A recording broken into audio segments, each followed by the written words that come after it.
enteekateeka efaanako bw'eti ey'ekitujju erina okukomezebwa.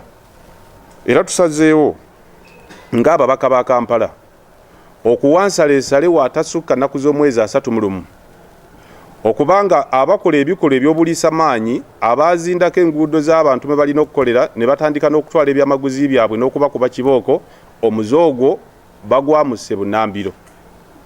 Abantu bakolere ku nguudo bateekebweteekebwe nga resolution y'authority yatula ku bbalaza bwe yalaga, so si kubakuba miggo nga n'ababakuba si be balina obuyinza mu kibuga Kampala. Njagala okutegeeza minisita wa Kampala n'okutegeeza abakulu abali mu poliisi nti Kampala alina obukulembeze bwayo, era ffe tukiikirira Kampala mu paalamenti y'eggwanga tuvunaanyizibwa okutunulira amateeka nga gatambula bulungi, nga gakwatibwa bulungi. Buli w'ogamenya obeera naffe otuleetera embeera ey'okulaba nti no etteeka olikwasa bulungi. So poliisi mufo ky'okwasa amateeka ate mmwe muli mu kumenya amateeka.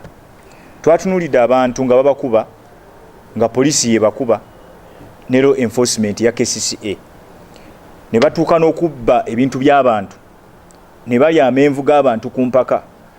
Nalabye omusirikale ng'anywa n'eccupa ya soda ng'agijje mu firiji y'omuntu gwazze okwatisa amateeka.